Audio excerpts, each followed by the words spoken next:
ಈ ದಿನದ ಧ್ಯಾನಕ್ಕಾಗಿ ಆರಿಸಿಕೊಂಡಿರುವಂತ ವೇದ ವಾಕ್ಯವನ್ನು ಓದಿಕೊಳ್ಳೋಣ.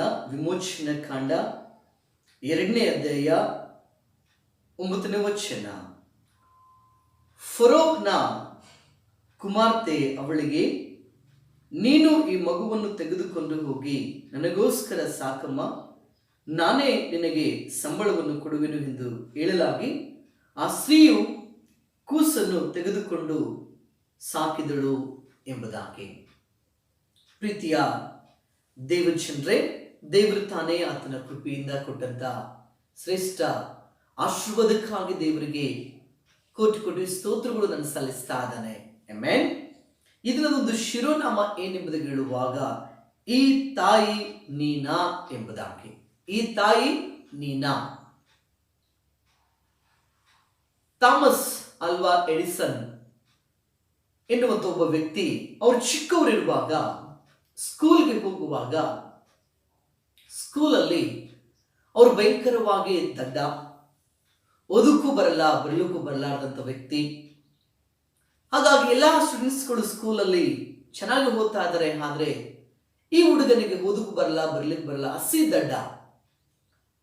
ಸೊ ಇದೇ ರೀತಿಯಾಗಿ ಆತನು ಸ್ಕೂಲ್ಗೆ ಹೋಗ್ತಾ ಇದ್ದಾನೆ. ಒಂದಿನ ಆ ಸ್ಕೂಲ್ ಟೀಚರ್ ಏನ್ ಮಾಡಿದ್ರು ಹೇಳುವಾಗ, ಈ ಹುಡುಗನ ಒಂದು ದಡ್ಡತನವನ್ನು ಸಹಿಸಿಕೊಳ್ಳಾರದೆ ಅಥವಾ ಪ್ರತಿದಿನ ಅದನ್ನು ಅನುಭವಿಸಲಾರದೆ ಒಂದು ಲೆಟರ್ ಅನ್ನು ಅವರ ತಾಯಿಗೆ ಬರೆದ್ಲು. ಯಾರಿಗೆ? ಥಾಮಸ್ ಅಲ್ವಾ ಎಡಿಸನ್ ಅವರ ತಾಯಿಗೆ ಅವರ ಟೀಚರ್ ಬರೆದು ಆ ಲೆಟರ್ ಅಲ್ಲಿ ಈ ರೀತಿ ಬರೆದಿದ್ರು. ಏನೆಂಬುದಾಗಿ ಹೇಳುವಾಗ, ನಿಮ್ಮ ಮಗನನ್ನು ನಾಳೆಯಿಂದ ನಮ್ಮ ಸ್ಕೂಲ್ಗೆ ಕಳಿಸಬೇಡಿ, ನಿಮ್ಮ ಮಗ ಹಸಿ ದಡ್ಡ, ಅವನು ಏನು ಓದಕ್ಕೂ ಬರ್ಲಿಕ್ಕೆ ಬರಲ್ಲ, ಇಸ್ ಎ ವೇಸ್ಟ್ ಎಂಬುದಾಗಿ ಬರೆದು ಕಳಿಸಿದ್ರು. ಆಮೇಲೆ ಆ ಲೆಟರು ಆ ಟೀಚರು ಥಾಮಸ್ ಅಲ್ವಾ ಎಡಿಸನ್ಗೆ ಕೊಟ್ಟರು.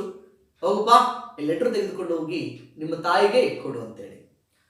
ಆಗ ಹುಡುಗ ತೆಗೆದುಕೊಂಡು ಬರುವಾಗ ತಾಯಿ ಕೊಡ್ತಾ ಇದ್ದಾನೆ. ಥಾಮಸ್ ಅಲ್ವಾ ಎಡಿಸನ್ ಅವರು ತಾಯಿ ಕೊಡ್ತಾ ಇದ್ದಾನೆ. ತಾಯಿ ಓದಿದ್ಲು. ಓಕೆ, ಅವ್ರೇನ್ ಬರೆದು ಕೊಟ್ರು ಅದು ಓದಿದ್ಲು. ಓದುವಾಗ ಸುಮ್ಮನೆ ಆದ್ಲು, ಸ್ಮೈಲ್ ಮಾಡಿದ್ಲು. ಆಮೇಲೆ ಮಗ ಕೇಳ್ತಾ ಇದ್ದಾನೆ, ಮಮ್ಮಿ ಟೀಚರ್ ಬರೆದ್ರಲ್ಲ ಲೆಟರು, ಏನದು? ಆ ಲೆಟರ್ ಅಲ್ಲಿ ಏನಿದೆ ಗೊತ್ತಾ? ನಿನ್ನ ಮಗನನ್ನು ನಾಳೆಯಿಂದ ಸ್ಕೂಲ್ ಕಳಿಸ್ಬೇಡಿ, ಅವನ ಹಸಿ ದಡ್ಡ, ಅವನೇನು ಓದಕ್ ಬರಲ್ಲ, ಅವನು ವೇಸ್ಟ್ ಎಂಬುದಾಗಿ ಬರೆದಿತ್ತು. ಆದ್ರೆ ಕೇಳಿಸ್ಕೊಡ್ರಿ, ಅದಕ್ಕೋಸ್ಕರ ನಾನು ಹೇಳಿದೆ ಈ ತಾಯಿ ನೀನಾ ಅಂತೇಳಿ. ಈ ತಾಯಿ ಏನು ಮಾಡಿದ್ಲು, ಮಗನೇ ನೀನು ಆ ಸ್ಕೂಲ್ಗೆ ನೀನು ಹುಷಾರಂತೆ, ನೀನು ಜ್ಞಾನಿಯಂತೆ, ನಿಂತರ ಸ್ಕೂಲಲ್ಲಿ ಯಾರು ಇಲ್ಲಂತೆ ಓದೋದ್ರಲ್ಲಿ. ಹಾಗಾಗಿ ಆ ಟೀಚರ್ಸ್ಗೆ ನಿನಗೆ ಓದಿಸೋದಕ್ಕೆ ಆಗ್ತಾ ಇಲ್ಲಂತೆ. ಹಾಗಾಗಿ ಮಗನೇ ನಾಳೆಯಿಂದ ನಿನ್ನ ಸ್ಕೂಲ್ಗೆ ಹೋಗೋದು ಬೇಡ ಅಂತ ಹೇಳ್ತಾ ಇದ್ರೆ ನಾನು ಬೇರೆ ಸ್ಕೂಲ್ಗೆ ಕೇಳಿಸ್ತೇನೆ ಅಂತ ಹೇಳಿ ಈ ರೀತಿಗೆ ಆಲೋಚನೆ ಹೇಳಿದ್ಲು. ಯಾರಿಗೆ? ಥಾಮಸ್ ಅಲ್ವಾ ಎಡಿಸನ್ಗೆ. ಅವನಿಗೆ ಖುಷಿ ಆಯ್ತು, ಸಂತೋಷವಾಯ್ತು, ಸೊ ಆನಂದವಾಯ್ತು. ಆಗ ಆ ತಾಯಿ ಆಲೋಚನೆ ಮಾಡಿದ್ಲು, ಟೀಚರ್ಗೆ ನನ್ನ ಮಗ ವೇಸ್ಟ್ ಆಗಿರ್ಬೋದು, ಅಥವಾ ಬೇರೆಯವರಿಗೆ ನನ್ನ ಮಗ ವೇಸ್ಟ್ ಆಗಿರ್ಬೋದು, ನನಗೆ ವೇಸ್ಟ್ ಅಲ್ಲ, ನನ್ನ ದೇವರಿಗೆ ವೇಸ್ಟ್ ಅಲ್ಲವೇ ಇಲ್ಲ. ಅಂದಿನಿಂದ ಆ ತಾಯಿ ತಾನು ಟೀಚರ್ ಆಗಿ ಬೋಧಿಸಿದ್ಲು. ವಿಶೇಷವಾಗಿ ದೇವರ ವಾಕ್ಯವನ್ನು, ಸತ್ಯವೇದವನ್ನು ಬೋಧಿಸಿದ್ಲಕ್ಕೆ, ಸತ್ಯವನ್ನು ಬೋಧಿಸಿದ್ಲು. ಬೋಧಿಸುವಾಗ ಪ್ರೀತಿ ದೇವಜನರೇ, ಈ ದಿನ ನಾವು ಬಲ್ಬ್ ಯೂಸ್ ಮಾಡ್ತೀವಲ್ವಾ, ಯಾರು ಕಂಡುಹಿಡಿದದ್ದು? ಥಾಮಸ್ ಅಲ್ವಾ ಎಡಿಸನ್. ಒಂದು ಕಾಲದಲ್ಲಿ ಅಜ್ಞಾನಿಯಾಗಿರುವಂತ ವ್ಯಕ್ತಿ, ಕೆಲಸಕ್ಕೆ ಬರದ ವ್ಯಕ್ತಿ. ಇದೇ ನೋಡ್ರಿ, ಬಲ್ಬ್ ತೆಗೆದು ಹೇಳುವಾಗ ಥಾಮಸ್ ಅಲ್ವಾ ಎಡಿಸನ್ ಅವರೇ ಕಂಡುಹಿಡಿದಂತ ಒಂದು ಬಲ್ಬ್ ಅದು ಆಗಿದೆ. ಪ್ರೀತಿ ದೇವಜನರೇ, ಇಂಥ ಸ್ಥಿತಿಗೆ ಬರಬೇಕಾದ್ರೆ ಯಾರು ಕಾರಣ ಗೊತ್ತಾ? ತಾಯಿಯ ಶ್ರಮೆ, ತಾಯಿಯೇ ಕಾರಣ. ಆ ದಿನ ಆ ಟೀಚರ್ ಬರೆದಿರುವಂತ ಒಂದು ಲೆಟರ್ ಅನ್ನು ತೆಗೆದುಕೊಂಡು ಅದು ಹೇಗಿತ್ತು ಹಾಗೆ ಓದಿ ಅದನ್ನು ತಿಳ್ಕೊಂಡು ಅದೇ ರೀತಿಗೆ ಆ ಮಗನನ್ನು ಬೈದಿದ್ರೆ, ಹಾನಿ ಮಾಡಿದ್ರೆ, ಹಿಂಸೆ ಪಡಿಸಿದ್ರೆ ಅಥವಾ ಒಂದು ಅವಮಾನ ಪಡಿಸಿದ್ರೆ, ನೋಡು ನಿನ್ನ ಕಡೆಯಿಂದ ಇಂಥ ಲೆಟರ್ ನನಗೆ ಬಂದಿದೆ, ಎಷ್ಟು ಅವಮಾನ, ನೀನು ಓದುದಿಲ್ಲ ಅಂತೆ, ನೀನು ಬರೆಯುವುದಿಲ್ಲ ಅಂತೆ, ನೀನು ಹಸಿದಡ್ಡಂತೆ ಅಂತೇಳಿ ಬೈದಿದ್ರೆ, ಈ ದಿನ ಥಾಮಸ್ ಅಲ್ವಾ ಎಡಿಸನ್ ಈ ಬಲ್ಬು ಕನ್ನಡಕ್ಕೆ ಆಗ್ತದೋ ಇಲ್ಲೋ ಗೊತ್ತಿಲ್ಲ. ಪ್ರೀತಿಯ ತಾಯಂದಿರೇ, ಪ್ರೀತಿಯ ತಂದೆಯಂದಿರೇ, ನಮ್ಮ ಮಕ್ಕಳನ್ನು, ದೇವರು ನಮಗೆ ಕೊಟ್ಟಂತ ಮಕ್ಕಳನ್ನು ಹೇಗೆ ಬೆಳೆಸ್ತಾ ಇದ್ದೇವೆ ಅಲ್ವಾ? ಹೇಗೆ ಬೆಳೆಸ್ತಾ ಇದ್ದೇವೆ ನಾವು? ಕೆಲವೊಂದು ಸಾರಿ ನೋಡ್ರಿ, ಎರಡು ಮೇನ್ ಇಂಪಾರ್ಟೆಂಟ್ ಪಾಯಿಂಟ್ಸ್ಗಳು. ಮೊದಲನೇದಾಗಿ, ಮಕ್ಕಳನ್ನು ಯಾವ ಕಾರಣಕ್ಕೂ ಡಿಸ್ಕರೇಜ್ ಮಾಡಬೇಡಿ. ಯಾಕೆಂದ್ರೆ ಅವ್ರ ಮಕ್ಕಳು, ಅವ್ರಿಗೆ ಸ್ವಲ್ಪ ಜ್ಞಾನ ಇರ್ತದೆ. ಸೊ ಹಾಗಾಗಿ ಅವ್ರಿಗೆ ಜ್ಞಾನ ಎಷ್ಟಿರ್ತದೆ ಅಷ್ಟರಲ್ಲಿ ಅವ್ರ ಕೆಲಸಗಳು ಮಾಡ್ತಾರೆ. ದೊಡ್ಡವರಾದ ನಾವುಗಳನ್ನು ನೋಡುವಾಗ ನಮ್ಮ ಜ್ಞಾನಕ್ಕೆ ಅದು ತಪ್ಪಾಗಿರ್ತದೆ. ಅದನ್ನು ನೋಡಿಕೊಂಡು ನಮ್ಮ ಜ್ಞಾನದ ಪ್ರಕಾರವಾಗಿ ಅವ್ರನ್ನು ಬೈಯುವುದಾದ್ರೆ, ಅವರಿಗೆ ಡಿಸ್ಕರೇಜ್ ಮಾಡುವುದಾದ್ರೆ, ಓಕೆ, ಅವ್ರು ಭಯಂಕರವಾದ ಏನೋ ಒಂದು ಸ್ಥಿತಿಗೆ ಹೋಗ್ಬಿಡ್ತಾರೆ. ಆ ತಾಯಿ ನೋಡ್ರಿ, ಬೈಲಿಲ್ಲದೆ ಎಷ್ಟು ಒಳ್ಳೆ ತಾಯಿ. ಸೊ ಅದೇ ರೀತಿ ಗೊತ್ತಾ, ಇಲ್ಲಿ ನೋಡುವಾಗ ಏನಂತಂದ್ರೆ, ಯೊಕೆಬೇದಳು ಇದ್ದಾಳೆ. ಯಾರು? ಮೋಶೆಯ ತಾಯಿ. ಈ ತಾಯಿ ಸಹ ಏನಂದ್ರೆ ಅದ್ಭುತವಾಗಿ ಮಗುವನ್ನು ಬೆಳೆಸಿದ್ದಾಳೆ ಅಲ್ವಾ? ಸೊ ಇಲ್ಲಿ ನೋಡುವಾಗ ಏನಂತಂದ್ರೆ, ಅಲ್ಲಿ ಐಗುಪ್ತ ದೇಶದ ಭಯಂಕರವಾದ ಒಂದು ಸ್ಥಿತಿ ಅಲ್ಲಿದೆ. ಆದ್ರೂ ಸಹ ವಾಕ್ಯ ಹೇಳ್ತಾ ಇದೆ, 3 ತಿಂಗಳು ಬಚ್ಚಿಟ್ಟಳಂತೆ. ಹೊರಗಡೆ ಇರುವಂತ ಒಂದು ಶತ್ರುಗಳಿಂದ ಬಚ್ಚಿಟ್ಟಿದ್ದಾಳೆ, ಹೊರಗಡೆ ಇರುವಂತ ಒಂದು ಲೋಕದ ಆಸೆಗಳಿಂದ ಬಚ್ಚಿಟ್ಟಿದ್ದಾಳೆ. ಎಷ್ಟು ಒಳ್ಳೆ ತಾಯಿ ಅಲ್ವಾ? ಇದು ನಾನು ನೀನು ಆಗಿದ್ರೆ, ಒಳ್ಳೆ ತಂದೆ ಈ ರೀತಿಗೆ ನಮ್ಮ ಮಕ್ಕಳನ್ನು ಬೆಳೆಸುತ್ತಾನೆ, ಎಷ್ಟು ಒಳ್ಳೇದಲ್ವಾ? ಸೊ ಆ ರೀತಿಗೆ ಬೆಳೆಸಿ ಯೊಕೆಬೇದಳು ಮೋಶೆಯನ್ನು ಆ ರೀತಿ ಬೆಳೆಸಿದ ಕಾರಣ ಮೋಶೆ ಏನಾದ? 6 ಲಕ್ಷ ಜನರಿಗೆ ನಾಯಕನಾಗಿ ಮಾರ್ಪಟ್ಟ. ಸೊ ಪ್ರೀತಿ ದೇವಿ ಜನರೇ, ಅದಕ್ಕೋಸ್ಕರ ಇದನ್ನ ಥೀಮೆ ನಮ್ದು ಹೇಳುವಾಗ, ಈ ತಾಯಿ ನೀನಾ?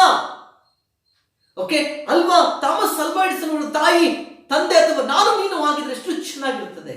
ಈ ಬುದ್ಧಿ ನಮಗೆ ಬರಬೇಕಾಗಿದೆ. ಅದಕ್ಕೋಸ್ಕರ ಹೇಳ್ತಾ ಇದ್ದಾನೆ, ಇಲ್ಲಿ ಮೋಶೆಯ ತಾಯಿ ಮಗುವನ್ನು ಚೆನ್ನಾಗಿ ಬೆಳೆಸಿದ್ದಾಳೆ. ಪ್ರಾರ್ಥನೆ ಪೂರ್ವಕವ, ಪ್ರಾರ್ಥನೆ ಜೀವಿತವನ್ನು ಕಲಿಸಿಕೊಟ್ಟಿದ್ದಾಳೆ. ವಾಕ್ಯ ಓದುವುದನ್ನು, ಧ್ಯಾನಿಸುವುದನ್ನು ಕಲಿಸಿಕೊಟ್ಟಿದ್ದಾಳೆ. ದೇವರಿಗೆ ಭಯಪಡುವುದನ್ನು ಕಲಿಸಿಕೊಟ್ಟಿದ್ದಾಳೆ. ಸಭೆಗೆ ಪ್ರತಿ ಭಾನುವಾರ ಹೋಗುವುದನ್ನು ಕಲಿಸಿಕೊಟ್ಟಿದ್ದಾಳೆ. ಎಷ್ಟೋ ತಾಯಿ ತಂದೆಗಳೇ ಬರುವುದಿಲ್ಲ ಚರ್ಚ್ಗೆ, ಮಕ್ಕಳಲ್ಲಿ ಬರ್ತಾರೆ. ಎಷ್ಟು ಶೋಚನೀಯವಾದದ್ದು. ಪ್ರೀತಿಯ ತಂದೆ ತಾಯಿಗಳೇ, ಕೇಳಿಸ್ಕೊಳ್ರಿ. ನಮ್ಮ ಮಕ್ಕಳಿಗೆ ಅಥವಾ ತಾಯಿದ್ರು ಕೇಳಿಸ್ಕೊಳ್ಳಿ, ಮೊದಲನೇ ಒಂದು ಪಾಠಶಾಲೆ ನಮ್ಮ ಮನೆಯೇ, ಮೊದಲನೇ ಟೀಚರ್ ತಾಯಿನೇ. ಹಾಗಾಗಿ ನಮ್ಮ ಪ್ರಭಾವ ಅವ್ರ ಮೇಲೆ ಬಹಳ ಬೀರುವಂತದ್ದಾಗಿದೆ. ಅನೇಕ ಸಲ ನಾವು ತಪ್ಪಾಗಿ ಆಲೋಚನೆ ಮಾಡ್ತೇವೆ, ತಪ್ಪಾಗಿ ಜೀವಿಸ್ತೇವೆ. ನಾವು ದೊಡ್ಡವರು ಏನ್ ಮಾಡಿದ್ರು ಪರವಾಗಿಲ್ಲ, ಬಟ್ ಮಕ್ಕಳು ಅದನ್ನೇ ನೋಡ್ತಾರೆ. ಮತ್ತು ಈ ದಿನ ಮಕ್ಕಳು ಅಂತಂದ್ರೆ ಭಯಂಕರ ಶಾರ್ಪ್.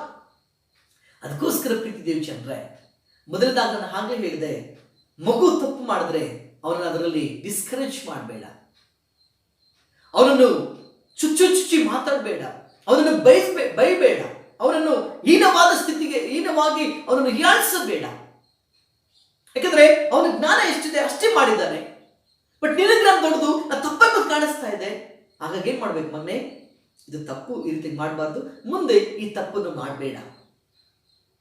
Take the positive. ನೋಡ್ರ ತಾಯಿ, ಓಕೆ, ಥಾಮಸ್ ಅಲ್ವಾ ಎಡಿಸನ್ ತಾಯಿ ಅದೇ ರೀತಿ ತೆಗೆದುಕೊಂಡು ಆ ಮಗುವನ್ನು ಈ ದಿನ ಎಷ್ಟು ಉನ್ನತ ಸ್ಥಾನಕ್ಕೆ ಬಂದಿದ್ದಾರೆ. ದೇವರಿಗೆ ಸ್ತೋತ್ರ ಉಂಟಾಗಲಿಕ್ಕೋಸ್ಕರ ಪ್ರೀತಿಯ ದೇವಿ ಜನರೇ, ಮೊದಲನೇದಾಗಿ ನಮ್ಮ ಮಕ್ಕಳನ್ನು ಡಿಸ್ಕರೇಜ್ಮೆಂಟ್ಗೆ ಹಾಕಬಾರ್ದು, ನಿರಾಶೆಗೆ ಹಾಕಬೇಡಿ, ಅವಮಾನ ಪಡಿಸಬೇಡಿ ಅವ್ರನ್ನ. ಓಕೆ, ಒಂದು. ಎರಡನೇದಾಗಿ ಏನು ಗೊತ್ತಾ, ತಂದೆ ತಾಯಿಗಳಾದ ನಾವುಗಳು, ಎರಡನೇದಾಗಿ ಯಾರ ಜೊತೆಗೆ ನಮ್ಮ ಮಕ್ಕಳನ್ನು ಕಂಪೇರ್ ಮಾಡಬಾರ್ದು. ಒಂದನೇದಾಗಿ ಅವರನ್ನು ತಿರಸ್ಕಾರ ಮಾಡಬೇಡಿ, ರಿಜೆಕ್ಟ್ ಮಾಡಬೇಡಿ ಒಂದು ರೀತಿಯಾಗಿ. ಎರಡನೇದಾಗಿ ಅಂತಂದ್ರೆ ಅವ್ರನ್ನ ಕಂಪೇರ್, ಯಾರಿಗೂ ಹೋಲಿಕೆ ಮಾಡಬೇಡಿ. ನಿಮ್ಮ ಮಗನೇ, ಅವ್ರ ಮಗನೇ, ಪಕ್ಕದ ಮನೆಯವ್ರ ಮಗ ನಿಮ್ಮ ಮಗ ಆಗುವುದಿಲ್ಲ, ನಿಮ್ಮ ಮಗ ಪಕ್ಕದ ಮನೆಯವ್ರ ಮಗ ಆಗುವುದೇ ಇಲ್ಲ. ಬಟ್ ಪ್ರತಿಯೊಬ್ಬರನ್ನು ದೇವರು ಯುನೀಕ್ ಆಗಿ, ಸ್ಪೆಷಲ್ ಆಗಿ ಆತನ ಉಂಟು ಮಾಡಿದ್ದಾರೆ. ಓಕೆ, ನಿಮ್ಮ ಮಗನಿಗಿರುವಂತಹ ಆಶೀರ್ವಾದ ಪಕ್ಕದ ಮನೆಯವ್ರ ಮಗನಿಗೆ ಹೋಗುವುದಿಲ್ಲ, ಪಕ್ಕದ ಮನೆಯವರ ಮಗನ ಆಶೀರ್ವಾದ ನಿಮ್ಮ ಮಗನಿಗೆ ಬರುವುದಿಲ್ಲ. ಅದಕ್ಕೋಸ್ಕರ ಡೋಂಟ್ ಕಂಪೇರ್. ಓಕೆ, ಸೊ ಇದು ಸಹ ಭಯಂಕರವಾದದ್ದು ಪ್ರೀತಿ ದೇವಿ ಜನರೇ. ಮಕ್ಕಳ ಮನಸ್ಸು ಸೂಕ್ಷ್ಮವಾದದ್ದು, ಚಿಕ್ಕದು. ಅದು ನೋವು ಪಟ್ಬಿಟ್ರೆ ಭಯಂಕರವಾಗಿ ನೋವು ಪಡುತ್ತದೆ. ಅದಕ್ಕೋಸ್ಕರ ತಾಯಿ ತಂದೆಗಳಾದ ನಾವುಗಳು ಮೊದಲನೇದಾಗಿ ಮಕ್ಕಳನ್ನು ರಿಜೆಕ್ಟ್ ಅಥವಾ ತಿರಸ್ಕಾರ ಮಾಡಬಾರ್ದು. ಎರಡನೇದಾಗಿ ಯಾರ ಜೊತೆಗೆ ಹೋಲಿಕೆಯನ್ನು ಸಹ ಮಾಡಬೇಡಿ. ನೋಡುವಾಗ ನಾನು ಆಗ್ಲೇ ಹೇಳಿದ ಥಾಮಸ್ ಅಲ್ವಾ ಎಡಿಸನ್ ಅವರ ತಾಯಿ, ಇಷ್ಟು ಒಳ್ಳೆ ತಾಯಿರಿ. ಯೊಕೆಬೇದಳು ಇಷ್ಟು ಒಳ್ಳೆ ತಾಯಿರಿ. ಈ ತಾಯಿ, ಈ ತಂದೆ ನಾನು ನೀನಾಗಿದ್ರೆ ಎಷ್ಟು ಚೆನ್ನಾಗಿರ್ತದೆ. ಆಮೆನ್. ನಮ್ಮ ಮಕ್ಕಳ ಭವಿಷ್ಯತ್ತುಗಳಿಗೆ ನಾವೇ ಕಾರಣಕರ್ತರು. ನೋಡ್ರಿ, ಥಾಮಸ್ ಎಡಿಸನ್ ಅವರ ಭವಿಷ್ಯತ್ತಿಗೆ ತಾಯಿನೇ ಕಾರಣ. ಈ ಒಂದು ಮೋಶೆಯ ಭವಿಷ್ಯತ್ತಿಗೆ ತಾಯಿನೇ ಕಾರಣ. ಈ ದಿನ ಕೇಳ್ತಾ ಇದ್ದಾನೆ, ನಿಮ್ಮ ಮಕ್ಕಳ ಮುಂದಿನ ಭವಿಷ್ಯಕ್ಕೆ ತನ್ನ ತಾಯಿಗಳೇ ನಾನು ನೀನೇ ಕಾರಣ. ಹೇಗೆ ಬೆಳೆಸ್ತಾ ಇದ್ದೇವೆ ನಿಮ್ಮ ಮಕ್ಕಳನ್ನು? ಹಾಗಾಗಿ ದೇವರ ಹತ್ರ ಕೇಳಿಕೊಳ್ಳೋಣ, ದೇವರೇ ನನಗೆ ಜ್ಞಾನ ಕೊಡಪ್ಪ, ಮಕ್ಕಳನ್ನ ಹೇಗೆ ಬೆಳೆಸಬೇಕು, ಅವ್ರಿಗೆ ಹೇಗೆ ಪ್ರಾರ್ಥನೆ ಮಾಡೋದು ಕಲಿಸ್ಬೇಕು, ಅವ್ರಿಗೆ ಹೇಗೆ ದೇವರ ವಾಕ್ಯ ಓದುವುದು ಕಲಿಸ್ಬೇಕು, ಅವ್ರಿಗೆ ಹೇಗೆ ದೇವರ ವಾಕ್ಯವನ್ನು ಧ್ಯಾನಿಸೋದು ಕಲಿಸ್ಬೇಕು. ಪ್ರೀತಿ ದೇವಚಂದ್ರ ಕೇಳಿಸ್ಕೊಂಡ್ರಿ, ನಿಮ್ಮ ಮಕ್ಕಳಿಗೆ ಏನು ಆಸ್ತಿ ಕೊಡೋದು ಪರವಾಗಿಲ್ಲ, ಈ ಆಸ್ತಿಯನ್ನು ಕೊಟ್ಬಿಡ್ರಿ ಅವ್ರ ಕೈಯಲ್ಲಿ. ಬೈಬಲ್ ಅನ್ನುವಂಥ ಆಸ್ತಿಯನ್ನು ಅವ್ರ ಕೈಯಲ್ಲಿ ಕೊಟ್ಬಿಡ್ರಿ. ಇಟ್ ಇಸ್ ಎ ಶ್ರೇಷ್ಠವಾದ ಒಂದು ಆಸ್ತಿ ಎಂಬುದಾಗಿ ಹೇಳೋದಕ್ಕೆ ನಾನು ಇಷ್ಟಪಡ್ತೇನೆ. ಆಮೆನ್. ದೇವರಿಗೆ ಸ್ತೋತ್ರ ಉಂಟಾಗಲಿ. ಹಾಗಾಗಿ ಈ ತಾಯಿ ನೀನಾ, ಯಾ ತಾಯಿ? ಮಕ್ಕಳ ಭವಿಷ್ಯವನ್ನು ರೂಪಿಸುವಂತ ತಾಯಿ. ಓಕೆ, ಇದನ್ನ ನಾನು ನೀನಾಗಿದ್ರೆ, ತನ್ನ ತಾಯಿಗಳೇ ನಾನು ನೀವಾಗಿದ್ರೆ ಎಷ್ಟು ಚೆನ್ನಾಗಿರ್ತದೆ. ದೇವ್ರ ಹತ್ರ ಕೇಳೋಣ, ದೇವ್ರು ಖಂಡಿತವಾಗ್ಲೂ ನಮಗೆ ಸಹಾಯ ಮಾಡ್ತಾನೆ, ಜ್ಞಾನ ಕೊಡ್ತಾನೆ, ಮಕ್ಕಳನ್ನು ಹೇಗೆ ಬೆಳೆಸಬೇಕು ಎಂಬುದಾಗಿ. ಹಾಗಾಗಿ ದೇವರ ಮಕ್ಕಳನ್ನು ದೇವರ ಜ್ಞಾನದಲ್ಲಿಯೂ, ಭಯಭಕ್ತಿಯಲ್ಲಿಯೂ, ಪ್ರೀತಿಯಲ್ಲಿಯೂ, ದೇವರ ವಾಕ್ಯದಲ್ಲಿಯೂ ಬೆಳೆಸಿಬಿಡೋಣ. ದೇವರು ತಾನೇ ನಮ್ಮೆಲ್ಲರಿಗೂ ಕೃಪೆ ತೋರಿಸಲಿ, ಸಹಾಯ ಮಾಡಲಿ. ಪ್ರಾರ್ಥನೆ ಮಾಡೋಣ.